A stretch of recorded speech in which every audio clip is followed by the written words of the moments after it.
beginning with the debates of the vice presidents, or candidates for vice president. Your first question is, starting with Darren, what is your strategy to resolve the situations between two or more conflicting parties?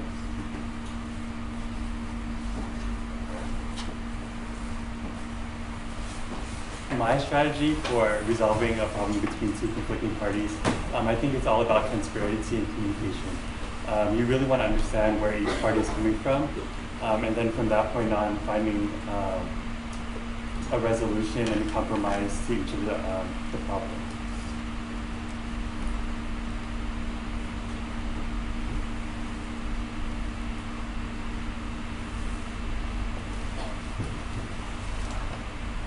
Working in a team environment, especially in cabinet, there is not a lot of room for fighting, for not working well with each other. So definitely, as Darren said, you have to be able to communicate. You have to work well as a team.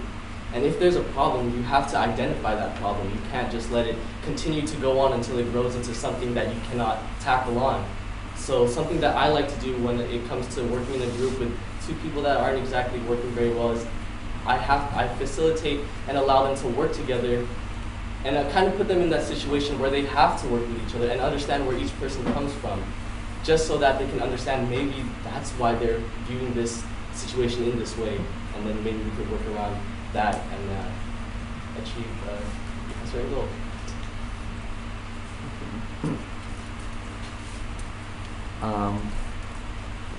An alumni does not necessarily agree with some of the decisions you and your cabinet has made. How do you address their concerns? And we'll start with Junie.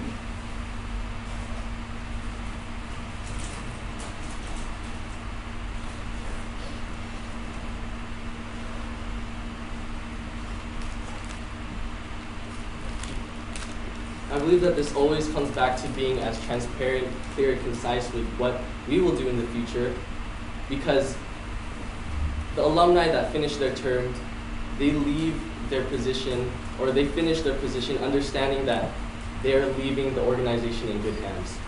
So once we make that decision that might be offsetting to them, it doesn't really align with how they view this organization can be.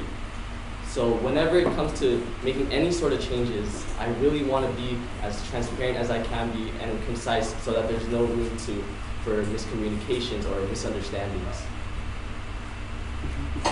Yeah. An alumni does not necessarily agree with some of the decisions you and your cabinet have made. How do you address their concerns?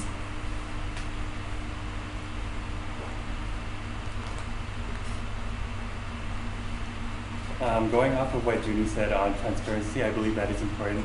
But at the same time, it's important to realize that our organization is constantly changing. With 1,000 members and counting, we have to adapt to those changes and realize that we are going to make changes that are not necessarily in the approval of alumni. So really maintaining that transparency and communication with them is, I believe, the number one importance as vice president. Starting with Darren. Due to an increasing amount of alumni, especially those done with CAB but still in school, who have big expectations of new CAB, how will you deal with their negative concerns and negative comments regarding your policies, your CAB, and how the organization is being handled, while keeping the bond between current CAB and alumni intact? I believe that it's really deals with transparency again. You really want to communicate everything you're doing as a cabinet. Finding different outlets to share your information, such as emails, alumni newsletters, ways that alumni could be well informed, just so that things are not brought up out of nowhere. So transparency overall is what I believe to really avoid that miscommunication and those negative mindsets like alumni could tend to have towards the current cabinet. Could you repeat the question? Yeah, of course. Due to an increasing amount of alumni, especially those done with cabinet but still in school, who have big expectations of new CAB, how will you deal with their negative concerns and negative comments regarding your policies, your CAB, and or how the organization is being handled, while keeping the bond between current CAB and alumni intact?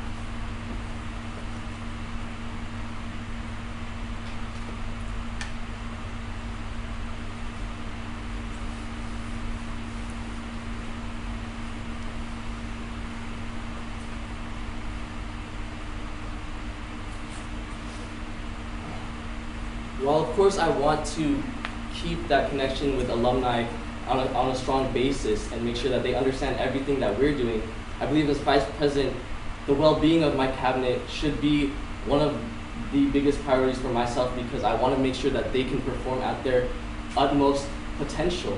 So whether that means taking the brunt of the force, whether it's coming from alumni or from the older general members, and being the one to take that force instead of my cabinet, and being able to mediate between the opposing forces, I think that's what they need. I think that's what the next year's cabinet will need, is someone that can be able to sympathize with them and always keep them in a positive and positive environment, and let them understand that even though there will be negative comments, which there will be, there will always be someone to help them through it. Okay. Starting with Junie. As second in command, if your president was not performing as expected, how would you move forward?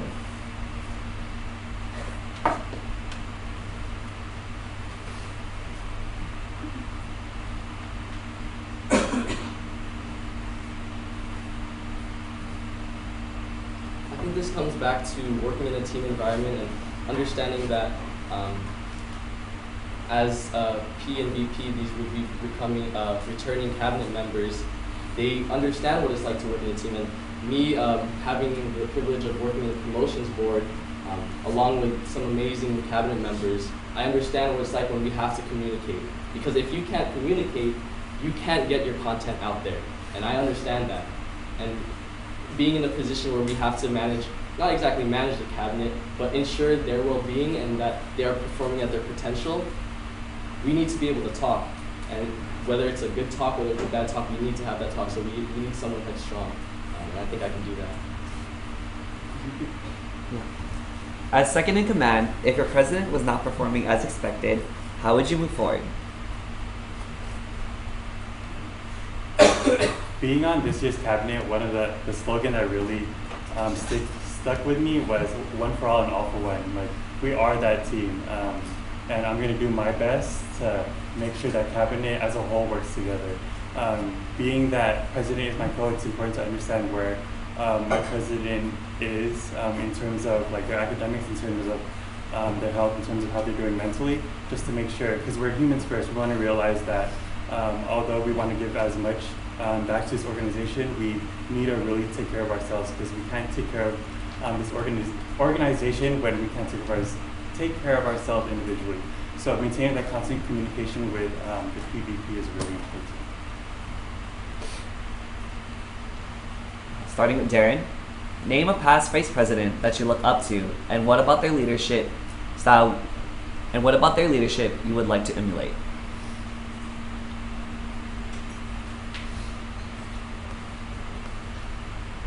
A past vice president that I looked up to is Raymond Baltazar. Raymond Baltazar is actually the reason why I joined Akbayan. He is from the 707, so I knew him before I came to San Jose State, and I realized that I wanted to come here just because of Akbayan, and I knew he was the vice president the year prior to when I joined. A leadership quality that I really admire from him is his willingness to be active even throughout his cabinet years. I think it's important to realize that even though whether you get cabinet or not, there's other ways that you could be active in the organization. I really believe that Raymond embodies what it means to be a vice president and what it means to be a member of this organization.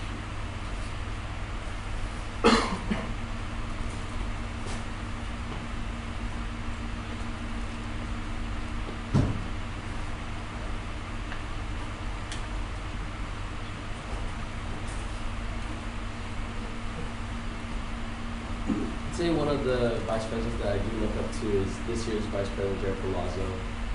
Understanding that on this same cabinet together, there were hardships. There were times where we had to struggle, and then he had taken the brunt end of some of that force in order so that we could succeed. And understanding that that is what a vice president should do inspires me to do that for the next year's cabinet and be that person that can help support them. Because definitely Darren, if you might be able to say the same thing, is there's hard times. And alumni, you would know that as well. But I believe I can be able to bring them up and help them.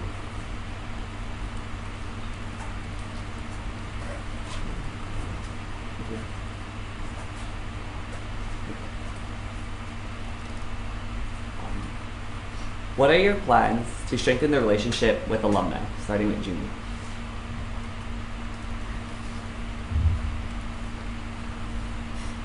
I've heard a lot about like a generational change within Akbayan. Like there's people that have been here for multiple years prior to myself coming here, and there is definitely a disconnect between these generations in Akbayan. So one thing I definitely want to do is strengthen those bonds between those generations, because they always come back, and there's a reason why they come back to PCN, come back to friendship games, come back for camp to pick up a new audience. It's because of the things that they have gained through Akbayan.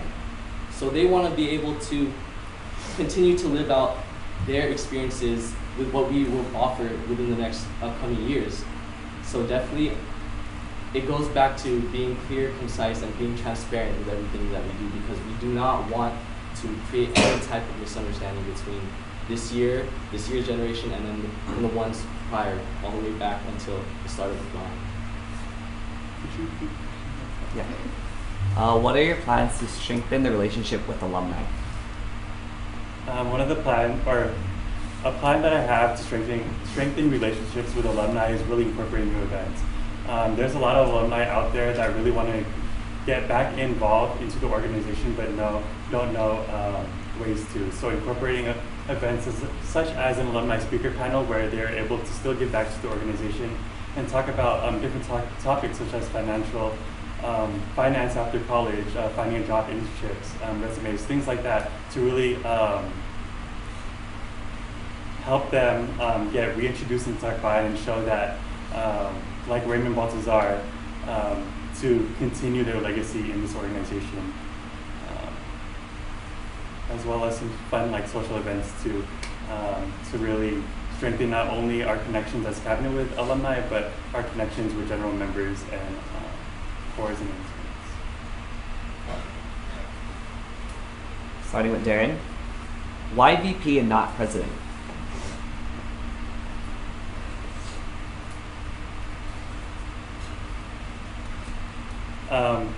One of the main reasons why I chose vice president over president is because the roles of vice president really align to what I believe in and what I could do well in. Specifically internal affairs and working with alumni. As president for Filipino commencement, it really shows that I have a passion for alumni, and being able to incorporate them with our own events really taught me that alumni doesn't stop just after you graduate. They really want to give back. Just because you graduate doesn't mean that you can't give back to the organization that you were once part of. In addition to internal affairs, I really want to be there for my cabinet, whether it's getting toilet paper for Dom at 2 a.m. in the morning, or getting food for my cabinet members. That's really something I want to do, and really want to be there for my cabinet. And even if I wasn't to be elected, to still have their back and still be able to support them.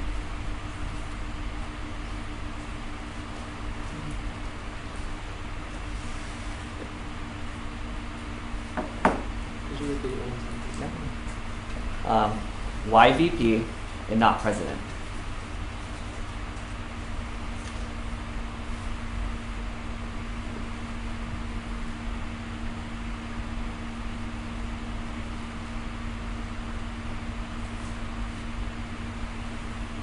I think that my skills as a person and just how I am really align with what a vice president needs to be, whether it's being sympathetic or encouraging them to reach their greatest goals.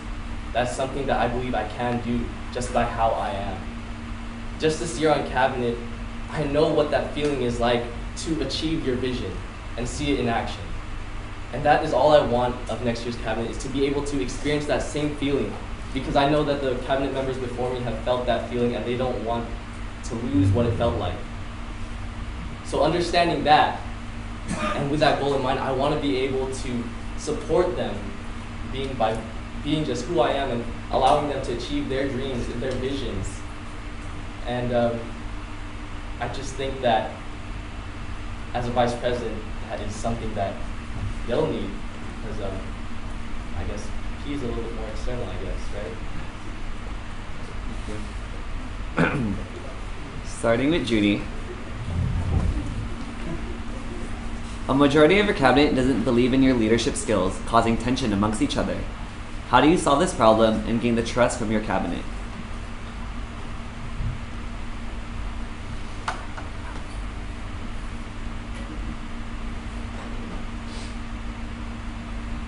If that were to happen next year, then that's definitely not their fault.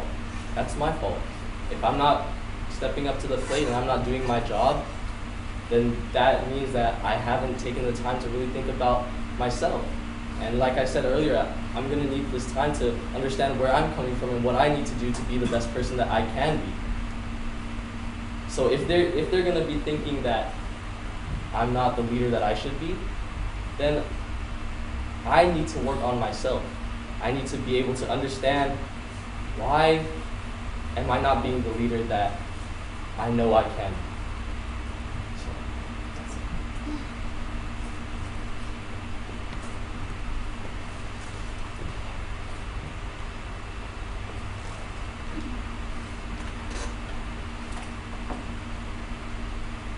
Could you repeat the question? Yeah. A majority of your cabinet doesn't believe in your leadership skills, causing tension amongst each other. How do you solve this problem and gain the trust from your cabinet?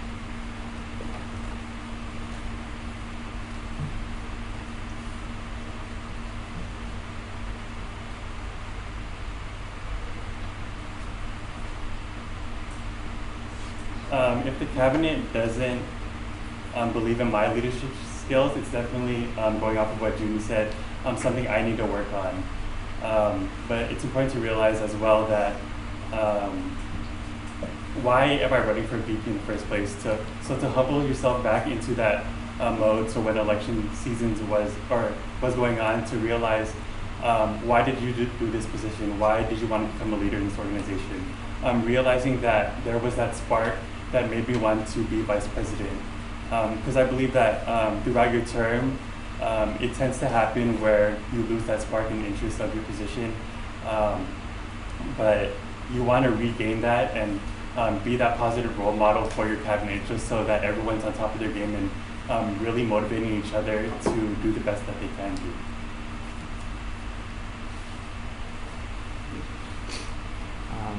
Starting with Darren. One of your cabinet members had a turnout, making it quote-unquote unsuccessful. Majority of your cabinet no longer have the drive to support their upcoming events. How will you solve this problem? No matter the program or event, as long as one person comes and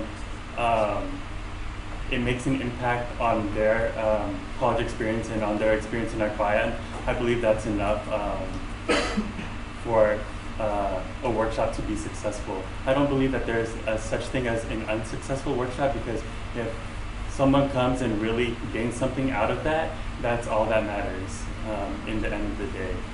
If cabinet members were to show up to other events hosted by that position, I think it's important to realize that as cabinet members, you should have each other's back. That's the main thing. If you're not able to support each other, how are you going to expect to have others support you in your program? So I think that's one of the key components of being a cabinet member. Yeah. One of your cabinet members had a low turnout, making it quote-unquote unsuccessful. Majority of your cabinet no longer have the drive to support their upcoming events. How will you solve this problem?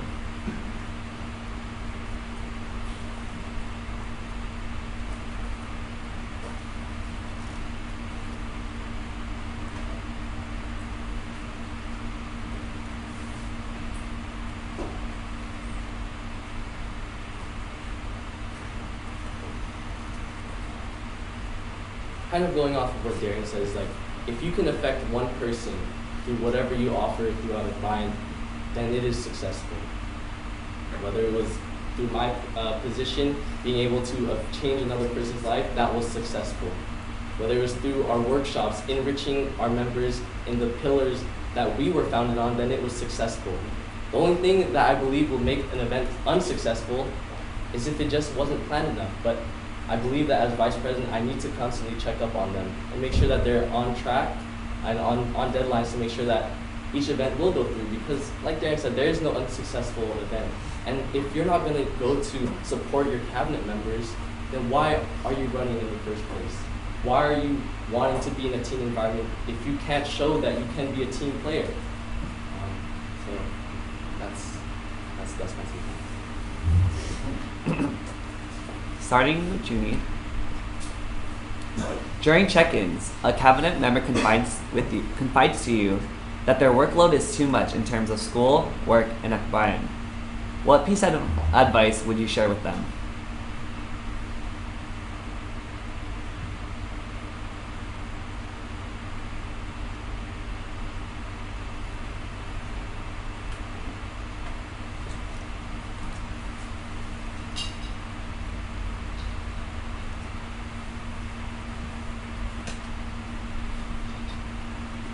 I think the most important thing that you have to do is let them know that, hey, you're taking a little too much on your plate, because this is definitely something that has happened to me.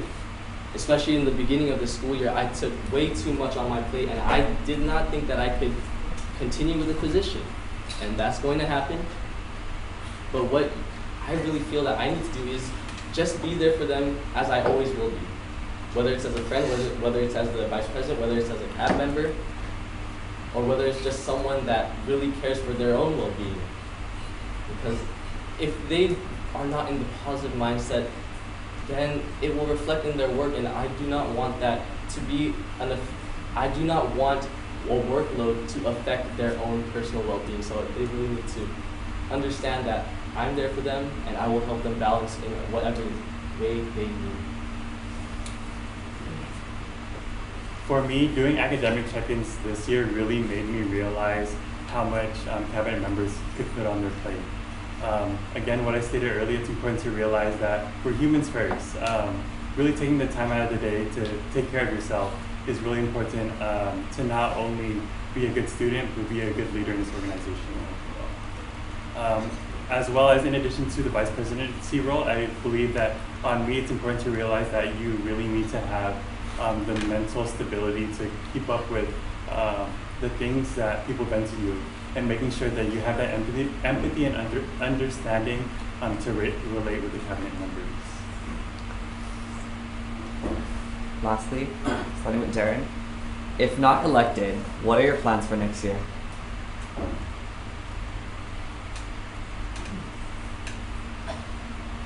If not elected, my plans for next year is to really stay involved in this organization. I really want to be there for academics just because I know it's the newest pillar, and I want to be there to continue building the foundation of what Sandro and what Kaleo built upon on the pillar itself. If not on that core, I really want to be on other cores to really show how much I care for this organization. Again, what I stated earlier, being on cabinet is just a title. You could make an impact either way, as a general member, as an intern, as a core member. Whatever you do in Akbayan, as long as you do it with passion and with drive, you're making an impact in this organization overall.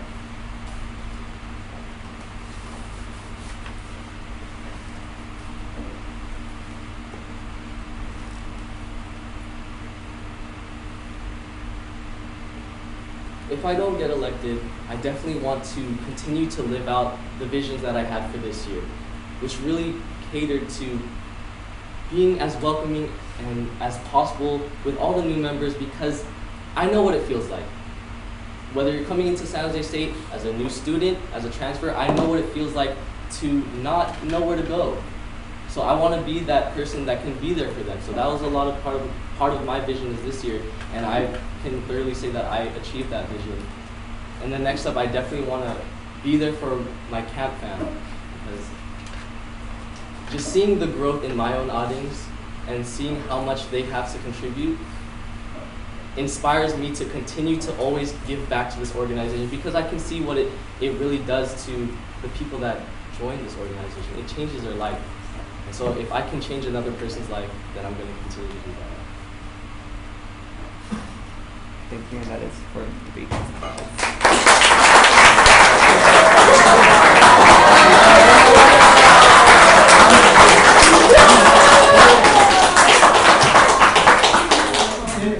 we will now be moving on to the